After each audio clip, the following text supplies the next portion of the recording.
la confesión belga. Nosotros creemos en el corazón y confesamos con la boca que hay un ser espiritual único y simple, al que llamamos Dios, eterno, incomprensible,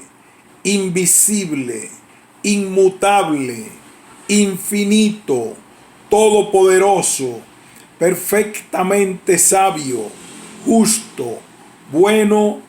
y fuente superabundante de todos los bienes. A Él le conocemos a través de dos medios. En primer lugar, por la creación, conservación y gobierno del universo, porque este es para nuestros ojos como un hermoso libro en el que todas criaturas grandes y pequeñas son cual caracteres que nos dan a contemplar las cosas invisibles de Dios, a saber, su eterno poder y deidad, como dice el apóstol Pablo, todas las cuales son suficientes para convencer a los hombres y privarles de toda excusa. En segundo lugar, Él se nos da a conocer aún más clara y perfectamente por su santa y divina palabra. Esto es, tanto como nos es necesario en esta vida para su honra y la salvación de los suyos. Confesamos que esta palabra de Dios no fue enviada ni producida por la voluntad de hombre alguno, sino que los santos hombres de Dios, siendo guiados por el Espíritu Santo, la hablaron, conforme dice el apóstol Pedro. Después, Dios, por un cuidado especial que Él lleva de nosotros y de nuestra salvación, mandó a sus siervos, los profetas y apóstoles, consignar por escrito su palabra revelada, y Él mismo escribió con su dedo las dos tablas de la ley. Por esta razón, a tales escritos los denominamos santos y divinas escrituras. Tenemos las sagradas escrituras en dos libros, el Antiguo y el Nuevo Testamento, y los llamamos libros canónicos porque contra ellos no hay nada que objetar. A estos se los enumera en la Iglesia de Dios del modo siguiente: libros del Antiguo Testamento, los 5 libros de Moisés, a saber, Génesis, Éxodo, Levítico, Números y Deuteronomio, el libro de Josué, de los jueces y Ruth, 2 libros de Samuel y 2 libros de los reyes, 2 libros de las crónicas, llamados Paralipómenos, el libro de Esdras, Nehemías, Esther, Job, los salmos de David, 3 libros de Salomón, a saber, Proverbios, Eclesiastés y Cantar de los Cantares, los 4 profetas mayores, Isaías, Jeremías con sus lamentaciones, Ezequiel y Daniel y los 12 profetas menores, es decir, Oseas, Joel, Amós, Abdías, Jonás, Miqueas, Nahum, Abacub, Sofonías, Ageo, Zacarías y Malaquías. Y los del Nuevo Testamento son los 4 evangelistas, Mateo, Marcos, Lucas y Juan, y los Hechos de los Apóstoles, las 14 cartas del apóstol Pablo, o sea, a los romanos, 2 a los Corintios, a los Gálatas, a los Efesos, a los Filipenses, a los Colosenses, 2 a los Tesalonicenses, 2 a Timoteo, a Tito, a Filemón y a los Hebreos. Las 7 cartas de los apóstoles, a saber,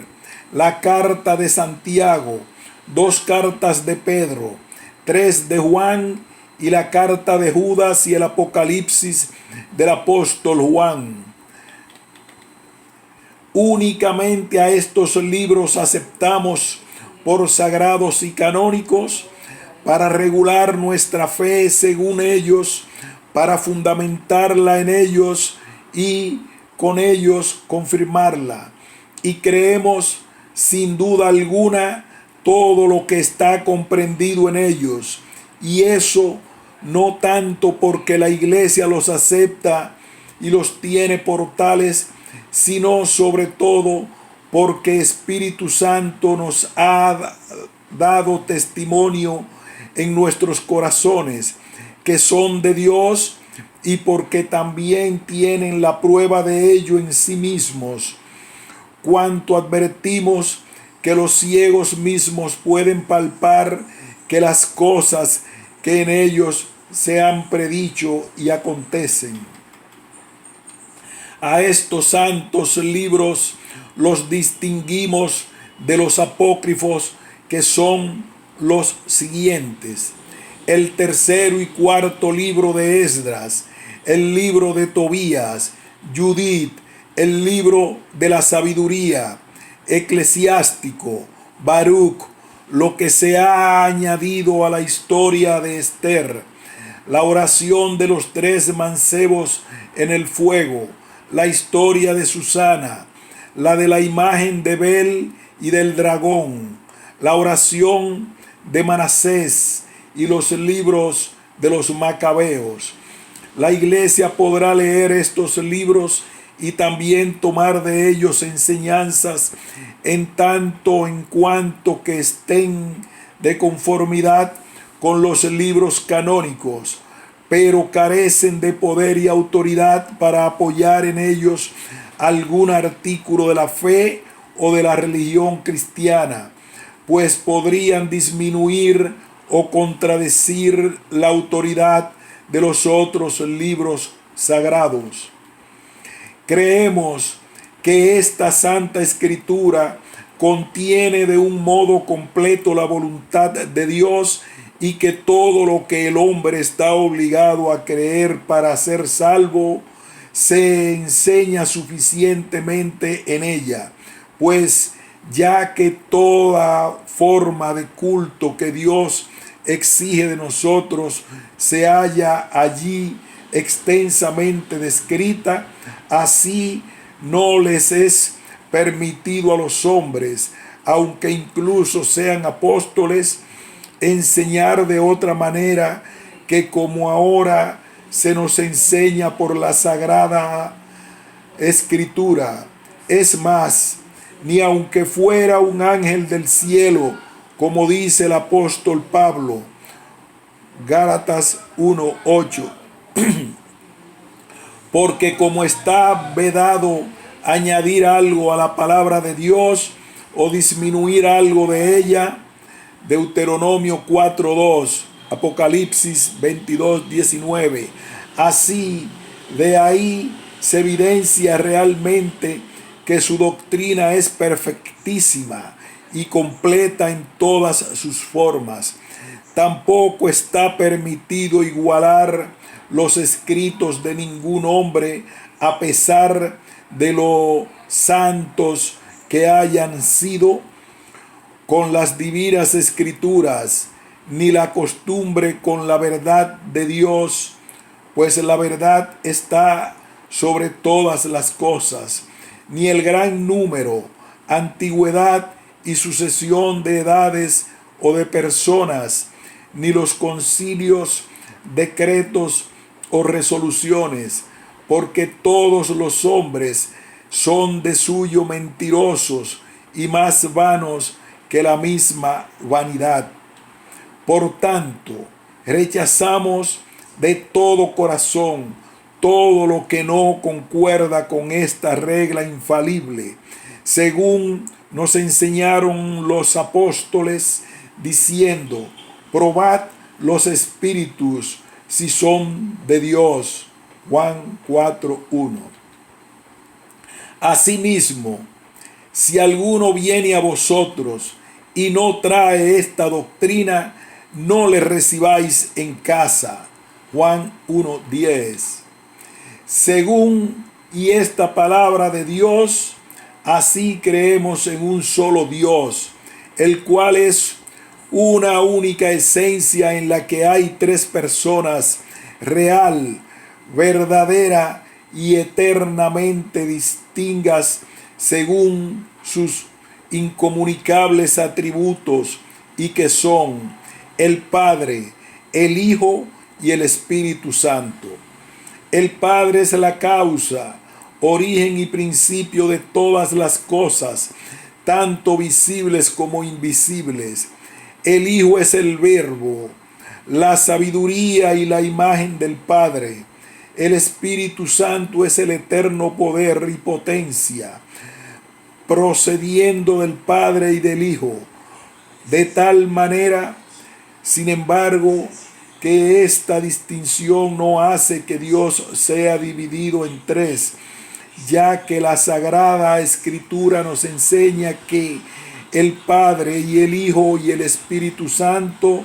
cada uno tiene su independencia distinta por sus atributos, de tal manera que, no obstante, que estas tres personas son un solo Dios. Así pues, es sabido que el Padre no es el Hijo y que el Hijo no es el Padre, y que asimismo tampoco el Espíritu Santo es el Padre ni el Hijo. Entre tanto, estas personas tan distintas no están divididas ni tampoco mezcladas entre sí, porque el Padre no se ha encarnado, ni tampoco el Espíritu Santo, sino solamente el Hijo.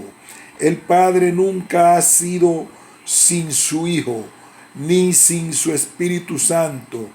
porque los tres son coeternos en una sola misma esencia. Allí no hay primero ni último, porque los tres son uno solo en verdad, en potencia, en bondad y en misericordia. Sabemos todo esto así por los testimonios de la Sagrada Escritura, como también por sus operaciones y mayormente por aquellas que en nosotros sentimos. Los testimonios de las Sagradas Escrituras que nos enseñan a creer esta Santa Trinidad están descritos en muchas partes del Antiguo Testamento, los cuales no es necesario enumerar, sino solo elegir con discernimiento o juicio. En Génesis 1, 26, 27, Dios dice: hagamos al hombre a nuestra imagen, conforme a nuestra semejanza. Y creó Dios al hombre a su imagen, varón y hembra los creó. Asimismo, Génesis 3, 22, he aquí el hombre es como uno de nosotros. De ahí resulta evidente que hay más de una persona en la divinidad cuando él dice: hagamos al hombre a nuestra semejanza. Y después nos indica la unidad cuando dice: y creó Dios. Bien es verdad que él no dice cuántas son las personas que hay, pero lo que para nosotros es algo oscuro en el Antiguo Testamento está muy claro en el Nuevo, pues cuando nuestro Señor fue bautizado en el Jordán, fue oída la voz del Padre que decía: este es mi Hijo amado. El Hijo fue visto en el agua y el Espíritu Santo se manifestó en forma de paloma. Además, en el bautismo de todos los creyentes fue instituida por Cristo esta fórmula, bautizándolos en el nombre del Padre y del Hijo y del Espíritu Santo. En el Evangelio de Lucas, el ángel Gabriel dice a María, la Madre del Señor, lo siguiente: el Espíritu Santo vendrá sobre ti y el poder del Altísimo te cubrirá con su sombra, por lo cual también el santo ser que nacerá será llamado Hijo de Dios. Asimismo, la gracia del Señor Jesucristo, el amor de Dios y la comunión del Espíritu Santo sean con vosotros. Y tres son los que dan testimonio en el cielo: el Padre, el Verbo y el Espíritu Santo. Y tres son uno. En todos estos lugares se nos enseña sobradamente que hay tres personas en una única esencia divina. Y si bien esta doctrina excede en mucho la inteligencia humana, no obstante, la creemos ahora por la palabra, esperando hasta que gocemos del perfecto conocimiento y fruto de la misma en el cielo. Además de esto, también hay que hacer notar los oficios y operaciones particulares de estas tres personas con respecto a nosotros. El Padre es llamado nuestro Creador por su poder. El Hijo es nuestro Salvador y Redentor por su sangre. El Espíritu Santo es nuestro santificador por su morada en nuestros corazones. Esta doctrina de la Santísima Trinidad ha sido siempre sostenida y mantenida en la Iglesia verdadera, desde los tiempos de los apóstoles hasta ahora, contra los judíos, mahometanos y algunos falsos cristianos y herejes como Marción, Manés, Praxeas, Sabelio, Samosanto, Ario y otros semejantes, los cuales fueron justamente condenados por los santos padres. Por lo tanto, con respecto a este punto, aceptamos gustosamente los tres sumarios de fe, a saber, el de los apóstoles, el de Nicea y el de Atanasio, así como también lo que fue resuelto por los antiguos en conformidad con estos sumarios. Creemos que Jesucristo, según la naturaleza divina, es el unigénito Hijo de Dios, engendrado desde la eternidad, no hecho ni creado, porque de esta manera sería una criatura, sino coesencial con el Padre, coeterno, la imagen expresa de la substancia del Padre y el resplandor de su gloria, siéndole en todo igual, el cual es Hijo de Dios, no sólo desde el momento que tomó nuestra naturaleza, sino desde toda la eternidad, según nos enseñan estos testimonios al ser comparados entre sí. Moisés dice que Dios creó el mundo y San Juan dice que todas las cosas fueron creadas por el Verbo, al cual llama Dios. El apóstol dice que Dios hizo el mundo por su Hijo también, que Dios ha creado todas las cosas por Jesucristo, de manera que aquel que es llamado Dios, el Verbo, el Hijo y Jesucristo, ya era cuando todas las cosas fueron creadas por él. Y por eso el profeta Miqueas dice: Sus salidas son desde el principio, desde los días de la eternidad, y el apóstol ni tiene principio de días ni fin de vida. Así pues, Él es el Dios verdadero y eterno, aquel todopoderoso, al que invocamos, adoramos y servimos. Asimismo, creemos y confesamos que el Espíritu Santo procede eternamente del Padre y del Hijo, no siendo hecho ni creado, ni tampoco engendrado, sino solo procediendo de ambos, el cual en orden es la tercera persona de la Trinidad, de una sola misma esencia, majestad y gloria con el Padre y el Hijo, siendo verdadero y eterno Dios, como nos enseñan las Sagradas Escrituras. Creemos que el Padre, por su Verbo, es decir, por su Hijo, ha creado de la nada el cielo, la tierra y todas las criaturas, cuando Él le pareció bien, dando a cada criatura su ser, figura y forma y distintos oficios para servir a su Creador, que Él también ahora las mantiene y gobierna a todas según su providencia eterna y por su poder infinito, para que sirvan al hombre, a fin de que éste sirva a su Dios. Él también creó buenos a los ángeles para ser sus mensajeros y para servir a sus elegidos, algunos de los cuales de aquella excelencia en la que Dios les había creado han caído en la condenación eterna, y los otros, por la gracia de Dios, han perseverado en su primer estado y no han caído. Los demonios y los espíritus malignos se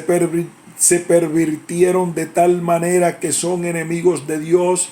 y de todo lo bueno, y según toda su capacidad están acechando a la iglesia y a cada uno de los miembros de esta, para pervertir y destruir todo por medio de sus engaños, y por eso, por su propia maldad, son condenados a condenación eterna, esperándoles diariamente sus terribles tormentos. De modo que reprobamos y rechazamos en esto el error de los saduceos, quienes niegan que hay espíritus y ángeles, y asimismo los errores de los maniqueos, los cuales dicen que los demonios tienen su origen de sí mismos, siendo malos de su propia naturaleza, sin que se hayan pervertido. Creemos que ese buen Dios, después que hubo creado todas las cosas, no las ha abandonado, ni las ha entregado al acaso o al azar, sino que las dirige y gobierna según su santa voluntad, de tal manera que nada acontece en este mundo sin su ordenación. Con todo eso, sin embargo, Dios no es autor ni tiene culpa del pecado que sucede, porque su poder y bondad son tan grandes e incomprensibles que Él muy bien y con justicia dispone y ejecuta su obra, incluso cuando los demonios y los inicuos obren injustamente y referente a lo que Él hace fuera del alcance de la inteligencia humana. Eso mismo no lo queremos investigar más curiosamente de lo que nuestra razón puede soportar, sino que aceptamos con toda humildad y reverencia los justos juicios de Dios, los cuales nos están ocultos, teniéndonos por satisfechos con que somos discípulos de Cristo para aprender únicamente lo que Él nos indica en su palabra, sin traspasar estos límites. Estas enseñanzas nos dan un consuelo inexpresable cuando por ella aprendemos que nada nos puede acontecer por casualidad, sino por la disposición de nuestro misericordioso Padre Celestial,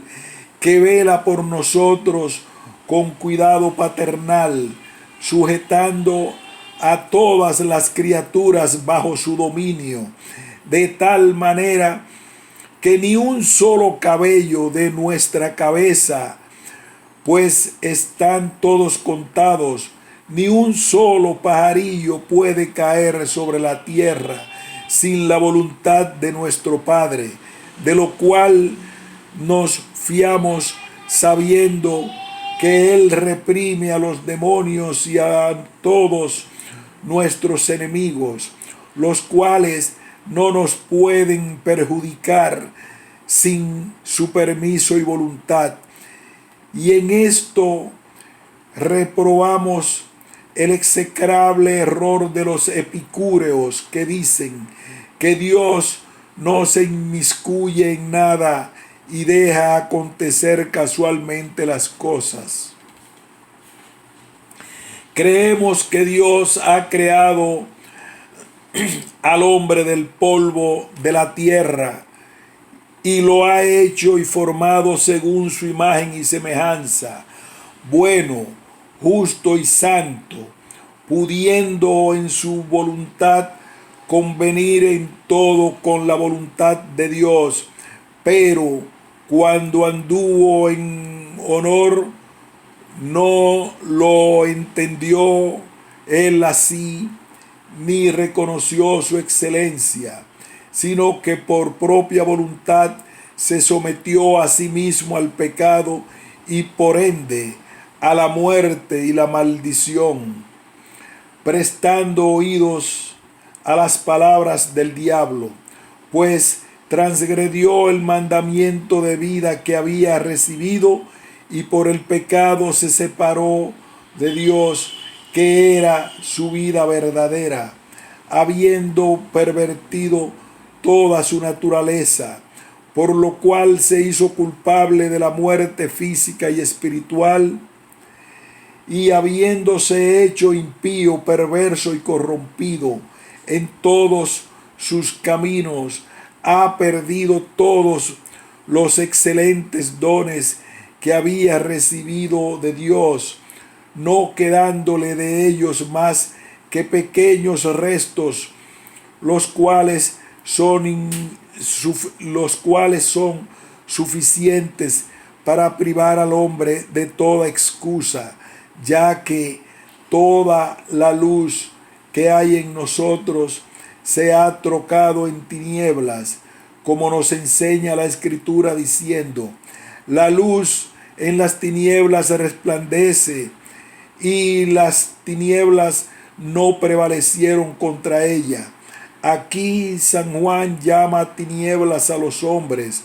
por lo cual rechazamos todo lo que contra esto se enseña sobre el libre albedrío del hombre, toda vez que el hombre no es más que un esclavo del pecado y no puede aceptar ninguna cosa si no le es dado del cielo, porque ¿quién hay que se glorie de poder hacer algo bueno como de sí mismo, dado que Cristo dice: ninguno puede venir a mí si el Padre que me envió no le trajere? ¿Quién sacará a relucir su voluntad, puesto que ésta comprende que la mente carnal es enemistad contra Dios? ¿Quién hablará de su ciencia, siendo así que el hombre natural no percibe las cosas que son del Espíritu de Dios? Para abreviar, ¿quién sugerirá idea alguna si comprende que no somos competentes por nosotros mismos para pensar algo como de nosotros mismos, sino que nuestra competencia proviene de Dios? Y por eso, lo que dice el apóstol con razón debe tenerse por cierto y seguro, que es que Dios es el que en nosotros produce así el querer como el hacer por su buena voluntad, porque no hay entendimiento ni voluntad conformes al entendimiento y la voluntad de Dios, si Cristo no los ha obrado en el nombre, lo cual nos lo enseña él diciendo: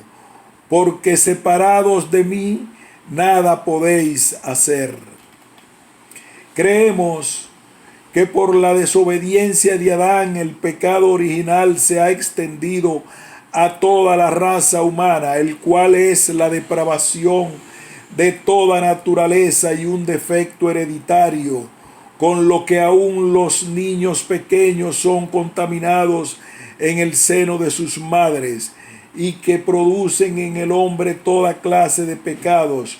estando en él como una raíz de estos últimos, y por eso el pecado original es tan repugnante y abominado por Dios, que es suficiente para condenar a la generación humana. Y este pecado original no es del todo anulado, ni enteramente extirpado, ni aun por el bautismo, ya que de ahí surge siempre el pecado como corriente subterránea, al igual que de una fuente impura. Si bien a los hijos de Dios les he imputado para condenación,